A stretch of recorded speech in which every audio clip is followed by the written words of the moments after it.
제가 대학생 때 아주 좋아하던 그 구절이 있습니다. 그 갈매기의 꿈이라는 책이 있는데 여러분도 잘 아실 겁니다. 그 책에 나오는 구절 중에 하나가 If you love someone, set them free라는 그런 구절이 있습니다. 무슨 말이냐면 만약 누군가를 사랑하면 자유롭게 해 주십시오.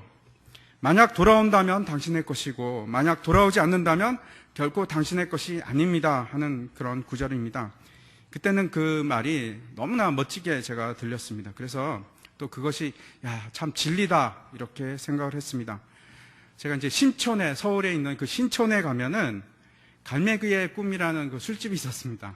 맥주집인데 그 생각이 납니다. 그 벽에 그 구절이 영어로 이렇게 적혀 있고 제가 그 책을 좋아했기 때문에 참 멋진 글이다 그러면서 이제 그 친구들이랑 술을 먹으면서 생각을 하고 이게 참 사랑이 이런 거야 뭐 얘기도 하고 그랬던 기억이 있습니다.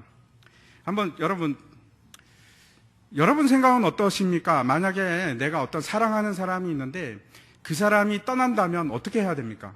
여기서 제가 아까 말씀드렸듯이 자유롭게 보내줘야 합니까? 아니면은 바지 가랭이를 잡고 가지 말라고 막 그렇게 해야 됩니까? 여러분 생각은 어떻습니까? 요즘에 그 말하듯이 내가 싫으면 요즘 쿨하게 보내주는 게 요즘 그죠? 그게 맞는 것 같습니다.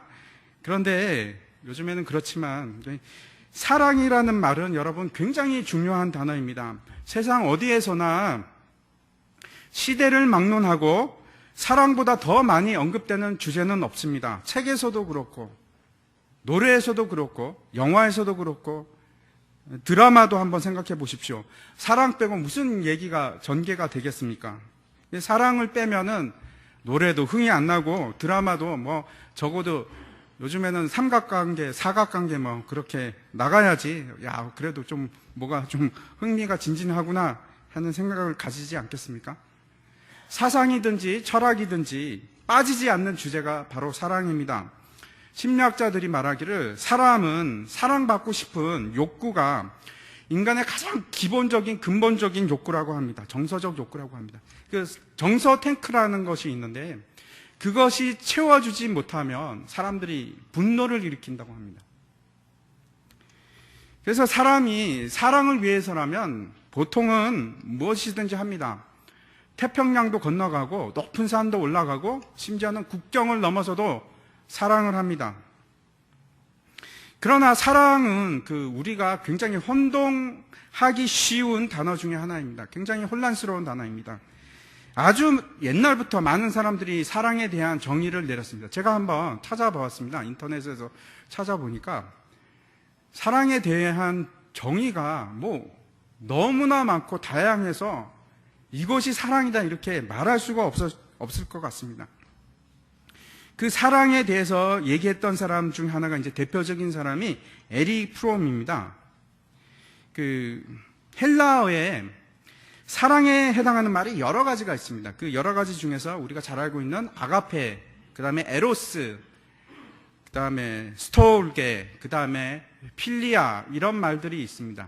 아가페는 무슨 뜻입니까? 하나님의 사랑 그런 뜻이고, 그 다음에 에로스는 남녀 간의 사랑 그런 말을 하고, 그 다음에 스토르게는 부모와 자식 간의 그러한 사랑을 얘기하고, 그 다음에 또 필리아는 친구들 간의 사랑 아니면 가족 간의 사랑 이렇게 이제 정의를 합니다. 그런데 이 에리 프롬이라는 사람이 이제 1956년에 사랑의 기술이라는 그 유명한 책을 씁니다. 우리가 잘 알고 있는데 그 책이 베스트셀러가 되면서 이 사람이 굉장히 각광을 받는 사람이 됩니다. 정신분석학자입니다. 그런데 그 책에서 사랑을 5가지로 분류를 합니다. 제가 말했던 앞에 4가지 사랑과 또 한 가지를 더해서 자기애라는 사랑입니다. 그러니까 내가 나를 사랑하는 그 사랑, 나를 존중하고 나를 위하는 사랑 이렇게 해서 5가지로 사랑을 분류를 했습니다. 그래서 이렇게 말합니다. 사랑은 다 똑같은 것이 아니고 다 분류할 수 있다 하는 주장을 내세우는데 이것이 지극히 당연한 주장처럼 뿌리를 내립니다. 그래서 보통 사람들이 이렇게 얘기합니다. 그거는 아가페 사랑이야. 그거는 에로스의 사랑이야. 하고 분류를 하는 생각을 가지게 되었습니다. 여러분은 어떻게 생각하십니까? 제가 한번 예를 들겠습니다. 나는 저 강아지를 사랑해. 아니면은 나는 우리 엄마 아빠를 사랑해 하는 거하고 어떤 차이가 있습니까? 한번 생각해 보시기 바랍니다. 아니면은 야, 나는 저 음악을 진짜 사랑해 하는 것과 하나님께서는 나를 사랑하셔 하는 그 사랑에 어떤 차이가 있습니까? 여러분 무슨 차이가 있다고 생각하십니까? 성경은 어떻게 말하는지 제가 한번 쭉 다 사랑이라는 단어를 한번 다 찾아봤습니다. 사랑이라는 단어가 2가지만 나옵니다. 5가지 나오는 게 아니고 2가지만 나오는데, 하나는 아가페라는 단어를 사용하는 사랑입니다. 또 하나의 사랑은 필이라는 단어를 시작하는 접두어를 붙이는 겁니다. 그래서 예를 들어서 형제사랑 그러면 필 아델피아 이렇게 얘기합니다. 필라델피아. 그러면 형제사랑이 됩니다. 그래서 앞에 필이라는 단어를 붙이는 것인데, 문제는 아가페나 필이나 똑같은 사랑이고 성경에서는 구분이 없습니다. 형제를 사랑할 때도 아가페를 쓰고, 부모가 자식을 사랑할 때도 아가페를 쓰고, 하나님이 우리를 사랑하는 그 사랑도 표현할 때 아가페라고 합니다. 전혀 구분이 없습니다. 제가 말씀드리는 것은 사랑은 5개가 있는 것이 아니고 하나밖에 없습니다. 다 동질한 본질을 가지고 있는 사랑입니다. 그렇다면 사랑이 무엇인가, 또 어떻게 하면 우리가 사랑을 할 수 있는가를 오늘 지금 같이 생각해 보려고 합니다. 말씀드렸듯이 사랑은 절대로, 여러분 오해하지 마십시오. 여태까지 누가 뭐 그렇게 얘기했건 성경이 말하는 바가 진리입니다. 성경이 말하는 바가 진리인데, 사랑은 한 가지밖에 없습니다. 그 하나님의 사랑을 가장 극명하게 드러내주는 책이 있습니다. 성경 중에서도 호세아서가 아닌가 생각을 합니다. 호세아서에서 하나님께서 호세아 선지자를 불러서 그를 통해서 하나님께서 우리를 얼마나 사랑하는지, 그 사랑이 무엇인지 가르쳐 주고 있습니다. 호세아 선지자가 하나님의 명을 받들어 고멜이라는 음탕한 여자라고 되어 있는데 창녀입니다. 이 고멜하고 결혼을 하게 됩니다. 사랑함으로 결혼을 하게 됩니다. 그리고 아이들을 셋 놓고 잘 삽니다. 그런데 어떻게 되냐면 고멜이 다시 바람이 나와서 도망가 버립니다. 그리고 옛생활로 돌아가서 다시 창녀가 되는 겁니다. 여러분 같으면 어떻게 하시겠습니까? 얼마나 속이 썩고 답답하고 그리고 화가 나지 않겠습니까? 호세아는 그녀의 사랑에 대해서 그 사랑을 잃지 않고, 그녀에 대한 사랑을 잃지 않고 용서하고 다시 아내로 맞아들이기 위해서 찾아 나섭니다. 그리고 나서 값을 지불하고 그 고멜을 다시 데리고 옵니다. 이것을 하나님께서 사랑이라고 합니다. 여러분, 사랑이 얼마나 깊은 것인지 다시 한번 이해하시기 바랍니다.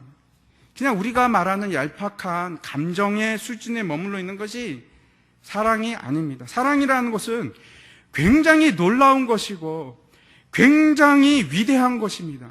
그리고 어쩌면 좀 미련하게 보이는 것이 사랑이라는 단어입니다. 사랑입니다. 앞에 제가 갈매기의 꿈에 나온 구절을 얘기를 했는데, 내가 싫어지면 자유롭게 가라 하는 것이 사랑이 아니고, 정말 사랑은 그냥 두는 것이 아닙니다. 내가 싫으면 떠나서 뭐 어쩔 수 없이 그래 갈 대로 가라 하는 것이 사랑이 아니고, 로마서 8장에 그 사랑에 대해서 분명하게 말씀하고 있습니다. 제가 8장 38절과 39절을 읽도록 하겠습니다. 내가 확신하노니 사망이나 생명이나 천사들이나 권세자들이나 현재일이나 장래일이나 능력이나 높음이나 깊음이나 다른 어떤 피조물이라도 우리를 우리 주 그리스도 예수 안에 있는 하나님의 사랑에서 끊을 수 없느니라.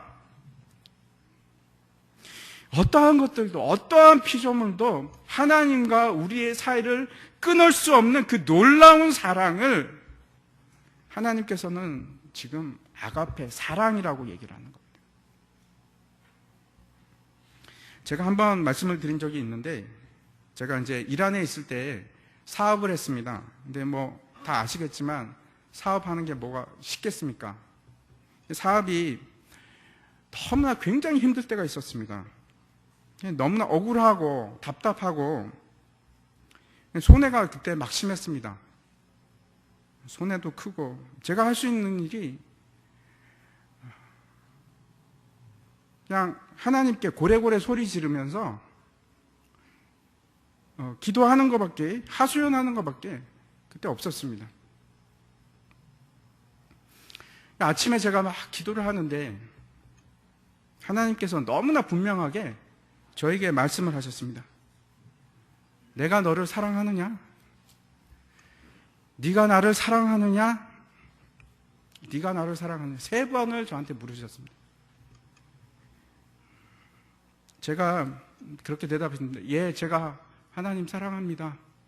예, 제가 정말 하나님 사랑합니다. 그렇게 3번 대답을 했습니다.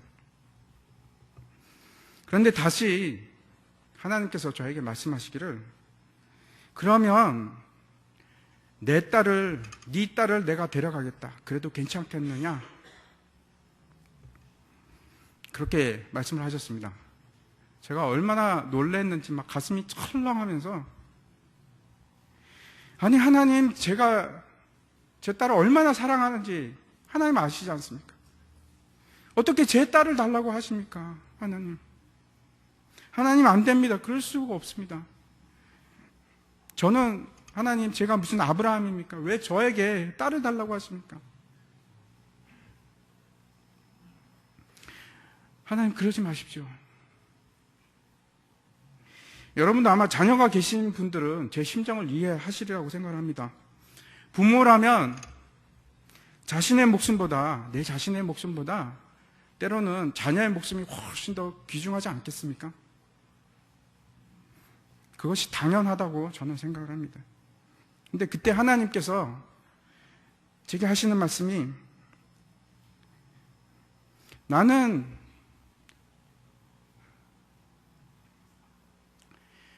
내 아들을 너를 위해서 줬다. 마치 그 말씀이 저에게 어떻게 들리냐면, 나는 내 아들을 너를 위해서 주는데 너는 나를 위해서 그렇게 할 수가 없구나.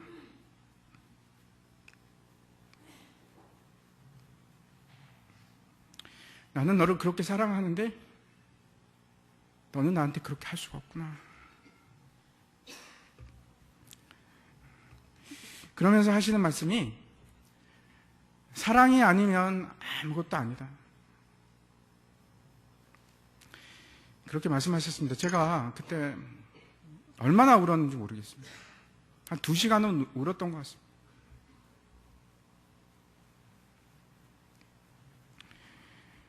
우리는 남을 위해서 내 목숨을 내어놓을 수 있는 사람은 있습니다. 그런 사람들이 가끔 신문에 등장을 합니다. 하지만 남을 위해서 내 사랑하는 아들을 주었다는 그런 사람을 여러분 본 적이 있으십니까? 저는 본 적이 없습니다.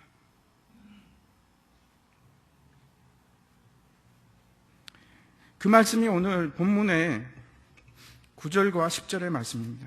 제가 한번 읽도록 하겠습니다.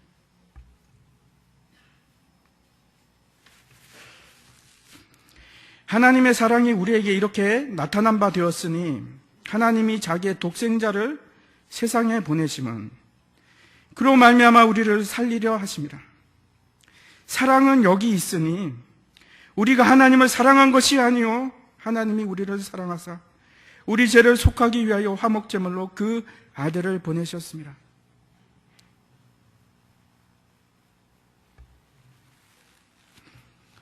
그것이 하나님의 사랑입니다. 사랑이란 하나님께서 우리를 사랑하사 자기 독생자를 죄 가운데 죽게 하시고 대신 그 아들을 희생하신 대신 우리를 살리신 것, 그것이 사랑입니다. 다른 어떠한 것도 여러분 사랑이 아닙니다. 한번 호세아서를 보겠습니다. 3장 2절과 3절인데 제가 읽도록 하겠습니다. 내가 은 15개와 보리 한 호멜 반으로 나를 위하여 그를 사고 그에게 이르기를 너는 많은 날 동안 나와 함께 지내고 음행하지 말며 다른 남자를 따르지 말라. 나도 내게 그리하리라 하였노라. 이것은 지금 그 호세아가 그 아내 고멜에게 하는 얘기입니다. 호세아가 자기 아내 고멜을 사오는데 얼마를 지불을 하냐면 은 15개와 보리 한 호멜 반을 지불을 합니다. 그 보리 한 호멜 반이 얼마나 되는지 계산을 해보면 한 호멜이 10세겔입니다. 은 10세겔. 그러면 한 호멜 반은 얼마가 되겠습니까? 15세겔입니다. 그러면 전체 얼마를 지불한 거죠? 30세겔을 지불한 겁니다. 출애굽기에 보면은 종의 몸값에 대해서 기록하고 있습니다. 종을 속량하기 위해서 지불해야 되는 가격이 있습니다. 그것이 은 30세겔입니다. 고멜이 창녀가 되어서 모르겠습니다. 포즈 밑에서 종처럼 창녀 생활을 하고 있었던 것 같습니다. 그런데 그 주인한테 가서 돈을 얼마를 지불하고 그 고멜을 속량하는가 하면 은 30을 지불하고 되찾아옵니다. 여러분 혹시 가룟 유다가 예수님을 팔 때 얼마에 팔았는지 아십니까? 마태복음 26장 14절과 15절인데 제가 읽도록 하겠습니다. 그때 12 중에 하나인 가룟 유다라 하는 자가 대제사장들에게 가서 말하되 내가 예수를 너에게 넘겨주리니 얼마나 주려느냐 하니 그들이 은 30을 달아 주거늘. 가룟 유다가 예수님을 팔 때 은 30에 팔았습니다. 예수님의 몸값은 은 30입니다. 호세아가 고멜을 되찾기 위해서 예수님의 몸값을 지불하고 다시 찾아왔습니다. 이것이 여러분 하나님의 사랑입니다. 여러분 이 사랑은 부분적인 사랑이 아닌 완전한 사랑입니다. 이게 자연적으로 생기거나 아니면 저절로 만들어지는 그런 것이 아닙니다. 그래서 세상 사람들은 이 사랑을 알지 못합니다. 이해할 수도 없고 전혀 상상할 수도 없습니다. 언제나 사랑이라는 것은 그 원천이 있습니다.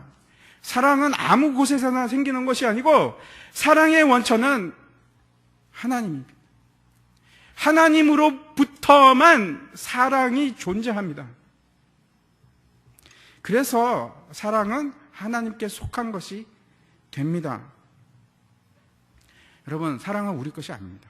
오늘 7절 말씀을 한번 제가 읽도록 하겠습니다. 사랑하는 자들아 우리가 서로 사랑하자. 사랑은 하나님께 속한 것이니 사랑하는 자마다 하나님으로부터 나서 하나님을 알고, 이렇게 얘기를 합니다. 사랑의 첫 번째 특징이 바로 하나님께 속한 하나님의 속성입니다. 사랑은 여러분이 사랑을 하실 수 있다고 생각을 하시지요? 그렇지 않습니다. 여러분, 우리는 사랑할 수 없습니다. 사랑이라는 것은 인간의 속성이 아니고 하나님의 속성입니다. 우리 것이 아니기 때문에 우리가 자연적으로 만들어낼 수도 없고 생겨나지도 않습니다. 여러분, 사랑을 만드는 유일한 방법은 우리가 하나님의 것이 될 때입니다. 우리의 주권이 하나님께 넘어가서 우리가 하나님 것이 될 때만 우리의 성품이 아니고 하나님의 성품이, 하나님의 속성이 드러나서 다른 사람을 사랑할 수가 있습니다. 두 번째 사랑의 특징을 보겠습니다. 7절에 보면 뭐라고 얘기하냐면 사랑하는 자마다 하나님으로부터 나서라고 얘기를 합니다. 하나님으로부터 나서, 이 나서 하는 것은 나왔다 하는 뜻이 아니고 태어났다 하는 뜻입니다. 탄생했다 하는 뜻입니다. 즉 무슨 말입니까? 거듭남을 얘기합니다. 우리가 성령으로 거듭나지 않고는 하나님의 나라를 유업으로 받을 수 있는 방법은 없습니다. 다시 말씀드려서 성령의 성령으로 인해서 우리가 새로운 피조물로 만들어지기 전까지는 우리는 천국에 갈 수 없습니다. 여러분, 그러면 우리가 어떻게 해서 거듭남을 알 수 있습니까? 증명할 수가 있습니까? 우리가 입으로 예수 그리스도는 하나님의 아들이십니다 라고 하면 그것이 우리의 거듭남을 증명하는 말이 되겠습니까? 그럴 수 없습니다. 그것은 충분하지 않습니다. 왜냐하면 마가복음에 보면은 마귀도 동일한 고백을 합니다. 한번 보겠습니다. 마가복음 5장 7절인데 귀신이 하는 겁니다. 큰 소리로 부르짖어 이르되 지극히 높으신 하나님의 아들 예수여, 나와 당신이 무슨 상관이 있나이까? 원하건대 하나님 앞에 맹세하고 나를 괴롭히지 마옵소서 하니. 지금 마귀가 고백하고 있습니다. 뭐라고 얘기하고 있냐면 지극히 높으신 하나님의 아들 예수여, 이렇게 얘기합니다. 우리가 입으로 예수 그리스도는 하나님의 아들이시나이다 라고 고백한다고 해서 그것이 우리의 거듭남의 증표가 될 수가 없습니다. 충분하지 않습니다. 그렇다면 정직하게 행하고 의로운 행위를 하면, 그렇다면 거듭났다고 얘기할 수 있을까요? 그것도 전혀 그렇지 않습니다. 예수님을 찾아온 한 부자 청년이 있었습니다. 그 사람이 영생을 어떻게 얻나이까? 이렇게 예수님께 질문을 합니다. 예수님께서 이렇게 얘기하십니다. 네가 율법을 다 지켜라. 그랬더니 그 청년이 말합니다. 예, 나는 어릴 때부터 다 지켰나이다. 그래서 예수님께서 다시 이렇게 말씀하십니다. 그러면 너의 모든 소유물을 다 팔아서 가난한 자에게 나눠주고 그리고 나를 따르라. 그 청년이 근심하고 돌아갑니다. 그 청년은 율법적으로 모든 일을 바르게 행하고 올바르게 살았습니다. 하지만 그렇다고 해서 거듭난 사람은 아닙니다. 세상에도 아무리 많은 사람들이, 우리가 알고 있는 많은 사람들이 참으로 착하게 살아갑니다. 그렇다고 해서 그 사람이 거듭난 사람은 아닙니다. 고린도전서 13장 1, 2절을 제가 읽도록 하겠습니다. 내가 사람의 방언과 천사의 말을 할지라도 사랑이 없으면 소리나는 구리와 울리는 꽹과리가 되고, 내가 예언하는 능력이 있어 모든 비밀과 모든 지식을 알고 또 산을 옮길 만한 모든 믿음이 있을지라도 사랑이 없으면 아무것도 아니요.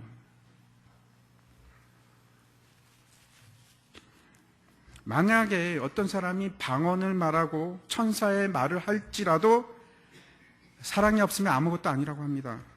잘 기억하시기 바랍니다. 여러분, 아무리 옳은 말을 하고 아무리 똑바른 말을 하고 진리의 말을 한다고 할지라도 그 사람 속에 사랑이 없으면 모든 사람을 힘들게 합니다. 울리는 꽹과리가 되고 맙니다.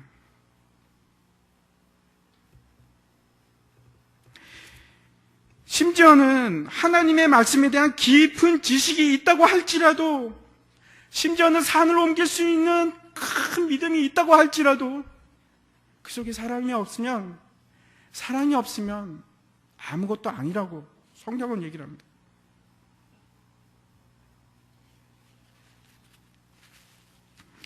사랑이 없으면 하나님의 참 자녀라고 거듭난 사람이라고 우리가 얘기할 수가 없습니다. 사람이 행하는 것은 참으로 중요합니다. 당연히 우리는 선하게 살아야 하고 남들보다 더 윤리적으로 깨끗하게 올바르게 살아야 합니다. 하나님의 자녀이기 때문에. 그러나 우리가 착하게 살고 아름답게 살고 올바른 삶을 산다고 할지라도 그렇다고 해서 우리는 참 그리스도인이라고 말할 수는 없습니다. 그 중요한 시금석이 있습니다. 그것이 사랑입니다. 우리가 정말 거듭난 사람인가, 정말 내 속에 예수 그리스도가 계신가 하는 것은 우리 속에 사랑이 있는가 없는가입니다.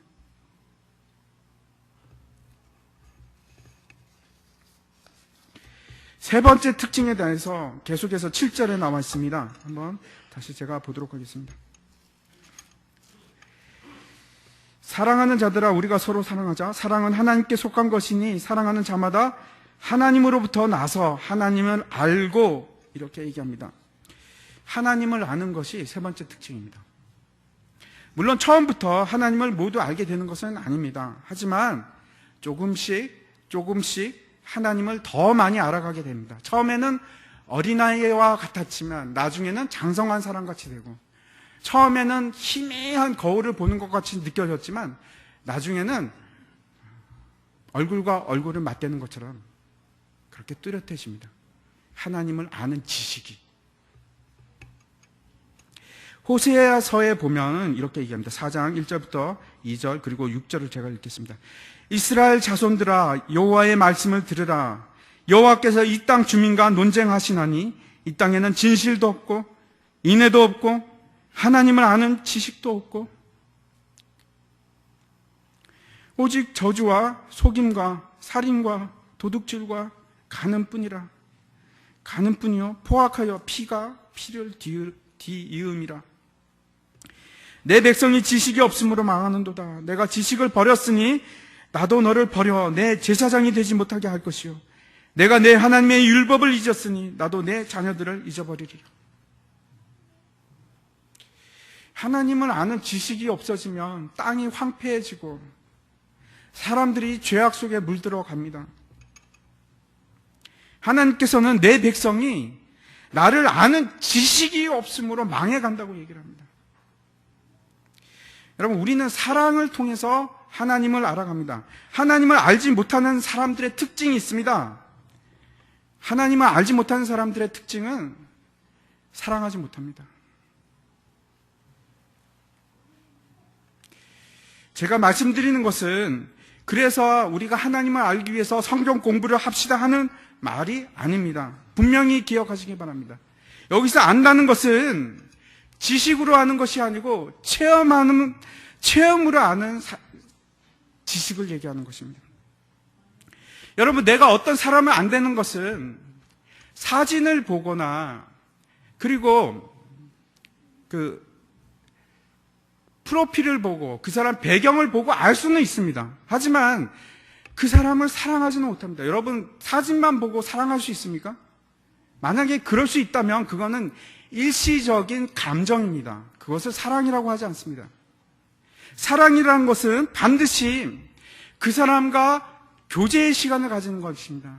같이 시간을 보내고 그 사람이 어떤 생각을 하는지, 그 사람이 무엇을 좋아하는지, 그리고 그 사람이 원하는 것이 무엇인지 아는 것이 사랑입니다.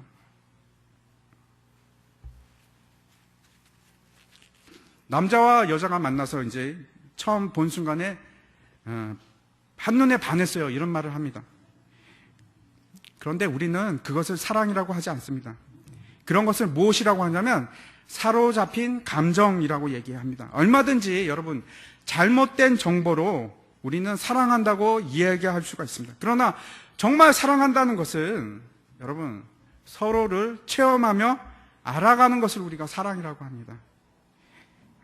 그 테노브라는 심리학자가 있었는데 이 사람이 그 사랑에 빠진 것에 관한 연구를 많이 했습니다. 현상을 연구를 했는데 그 중에 하나가 결혼한 부부들을 대상으로 해서 우리가 말하는 이제 허니문 기간이라고 하는 그 좋은 기간 있지 않습니까?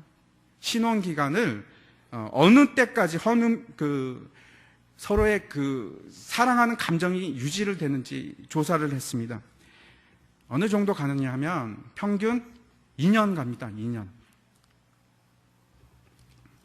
남녀 간의 사랑에 빠지는 것을 우리가 이렇게 얘기를 합니다. 일종의 환상. 그러니까 잘못된 정보가 계속 지속되는 그러한 상태를 얘기합니다. 여러분 아셨습니까? 그래서 이 잘못된 정보가 계속 지속된다는 것이 무슨 뜻인가 하면 내가 저 사람을 사랑하면 그냥 실제로는 안 그래도 계속해서 이뻐 보입니다. 그냥 보기만 해도 좋고 이뻐 보이고 그 다음에 실제로는 부족한 점이 많이 있음에도 불구하고 완벽해 보입니다. 나한테 그렇게 완벽할 수가 없습니다. 이 사로잡힌 그 감정 상태에 들어가면 여러분 사실은 상당히 많은 문제점들이 생깁니다. 여러분 굉장히 좋을 것 같지만 실제로 안 좋은 점이 굉장히 많이 있습니다. 왜냐하면 그 사로잡힌 감정의 상태에 들어가면 다른 모든 것이 흥미가 떨어집니다. 예를 들어서 공부하는 학생이 사랑에 빠지면 어떻게 됩니까? 성적이 뚝 떨어집니다. 그럴 수밖에 없습니다. 왜냐하면 더 이상 공부는 중요한 요소가 아닙니다. 더 중요한 거는 그 사랑하는 대상입니다.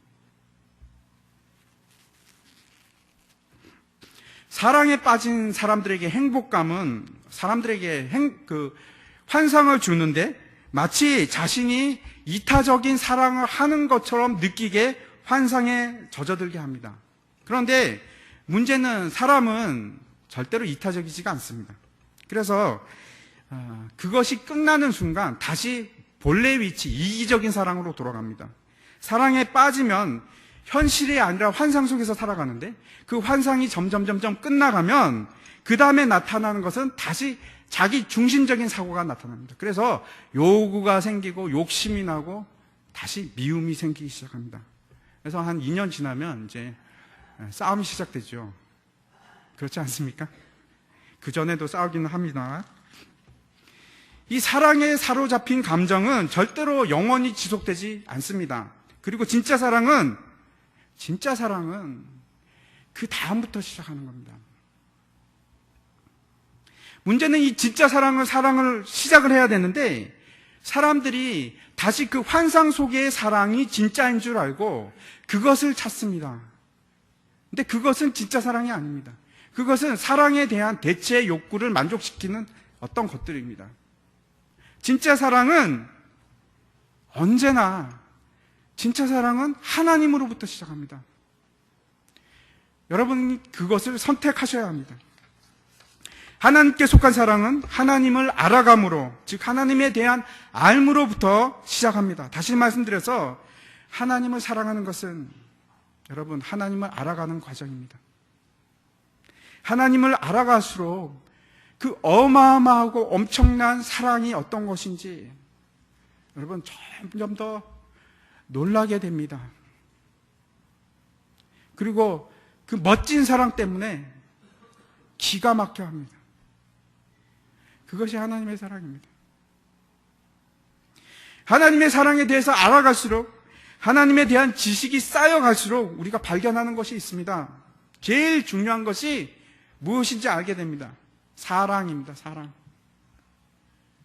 하나님과의 교제가 깊어질수록 중요한 것은 하나님과의 사랑이고 하나님과의 사랑이 깊어질수록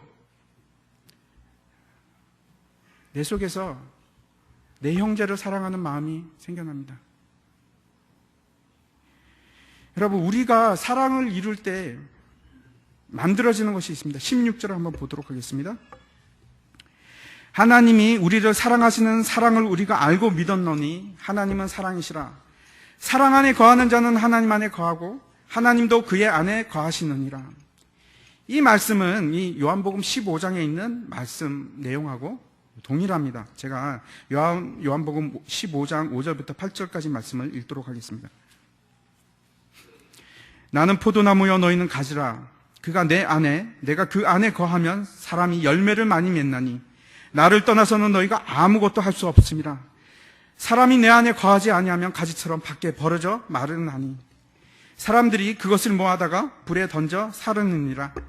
너희가 내 안에 거하고 내 말이 너희 안에 거하면 무엇이든지 원하는 대로 구하라. 그리하면 이루리라. 너희가 열매를 많이 맺으면 내 아버지께서 영광을 받으실 것이요 너희는 내 제자가 되리라.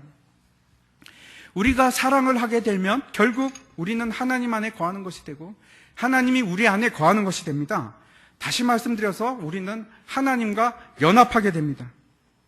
그러면 하나님 뜻이 내 뜻이 되고 내 뜻이 하나님 뜻이 되고 내가 구하는 것이 하나님의 뜻이 되고 내가 구하는 것마다 당연히 하나님께서 이루어 주십니다. 왜냐하면 나와 하나님이 같이 된다면 내가 구하는 것이 하나님 나라가 되는 것입니다. 그래서 생기는 것이 있습니다. 열매가 맺히는데 우리의 열매입니다. 우리가 성령의 열매를 맺기 시작하는 것입니다. 그래서 하나님께 영광이 될 뿐 아니라 사람들이 우리가 누구인지 알아보기 시작한다고 성경이 말하고 있습니다. 아, 저 사람이 정말 예수 그리스도의 제자구나. 아, 저 사람이 예수 그리스도인 맞구나. 기독교인이구나. 여러분, 그 모든 것이 다른 것이 아니고 사랑으로부터 시작합니다. 18절, 오늘 본문 18절을 제가 보도록 하겠습니다. 사랑 안에 두려움이 없고 온전한 사랑이 두려움을 내쫓나니 두려움에는 형벌이 있음이라. 두려워하는 자는 사랑 안에서 온전히 이루지 못하였느니라. 문제는 사랑은 구원과 관계가 있습니다. 사랑하지 못하는 자는 결국 하나님의 자녀가 아닙니다.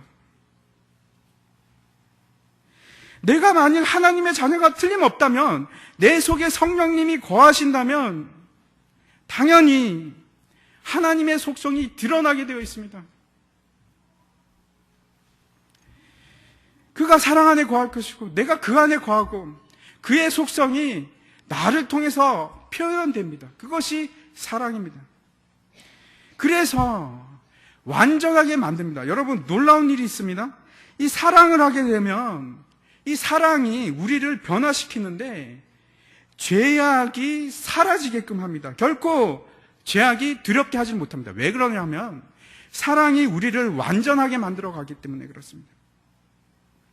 우리를 두렵게 하는 것은 죄악이고, 그런데 우리를 완전하게 하는 것이 사랑이기 때문에 사랑이 우리의 부족한 의를 채우고 우리의 죄악들을 없이 하게 만들고, 사랑이 그 죄를 쫓아내버리고 두려움을 쫓아내버리고 사망의 권세를 쫓아내버립니다. 그래서 내 모든 죄악을 내 힘으로 해결하는 것이 아니고, 여러분, 그것 때문에 힘들지 않으십니까? 죄악 때문에. 근데 그 죄악을 이기는 힘이 바로 사랑입니다. 사랑이 내 안에 거하기 시작하면 그 사랑이 나를 온전하게 만든다고 성경이 지금 얘기하고 있습니다. 고린도전서 13장을 한번 보여주시기 바랍니다. 제가 그 13장을 사랑의 입장에서 다시 제가 읽어드리겠습니다. 사랑은 우리를 오래 참게 하고, 사랑은 우리를 온유하게 하고, 사랑은 시기하지 않게 하고, 사랑은 자랑하지 않게 만듭니다. 또 사랑은 우리를 무례히 행하지 않게 만들고, 사랑은 우리가 유익을 구하지 않게 하고, 사랑은 우리가 성내지 않게 하고, 사랑은 우리가 악한 것을 전혀 생각나지 않게 합니다. 사랑은 우리가 불의를 싫어하게 만들고, 사랑은 우리가 진리와 함께 기뻐하고, 모든 것을 참게 하고, 모든 것을 믿게 하고, 모든 것을 바라게 하고, 모든 것을 견디게 합니다. 그것이 사랑입니다. 여러분, 다른 모든 것은 불완전합니다. 하지만 사랑은 완전합니다. 이것이 하나님의 사랑입니다. 오늘 말씀을 제가 정리하려고 합니다. 누구든지 하나님을 사랑하노라 하고 형제를 미워하는 자는 거짓말하는 자라고 오늘 본문 20절에서 말하고 있습니다. 여러분, 사랑하는 것은 계명입니다. 다시 말씀드려서 우리가 반드시 해야 할 것입니다. 그러나 우리가 기억해야 할 것이 있습니다. 사랑은 우리에게 속한 것이 아닙니다.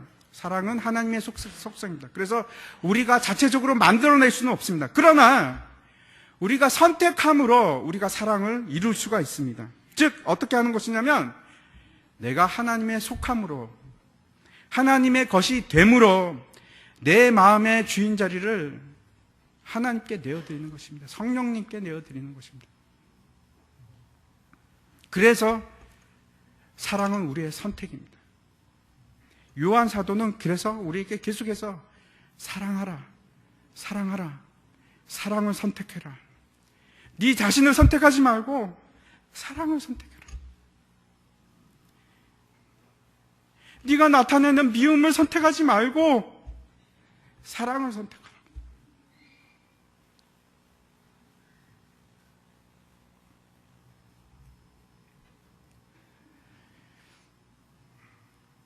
사랑이라는 것은 하나님께 내 자리를 내어주기로 선택하는 것이 사랑하는 방법입니다. 내 마음으로 사랑하는 것이 아니고 하나님의 사랑으로 사랑합니다. 우리는 절대 내 사랑으로 사랑할 수가 없습니다. 그 사람을 내가 어떻게 내 사랑으로 사랑합니까? 못합니다. 하지만 하나님의 사랑으로 할 수 있습니다. 하나님께서는 그 고멜을 사랑하셨습니다, 여러분. 그러므로 하나님의 사랑을 여러분이 가지고 계시면 심지어는 그 고멜까지 사랑하게 됩니다.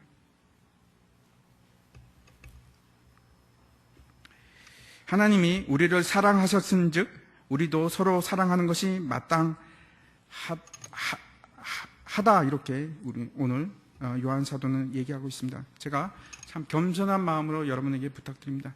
우리의 마음을 허물어뜨리고 우리가 서로 사랑해서 한 지체를 이루기를 바랍니다. 같이 기도하겠습니다.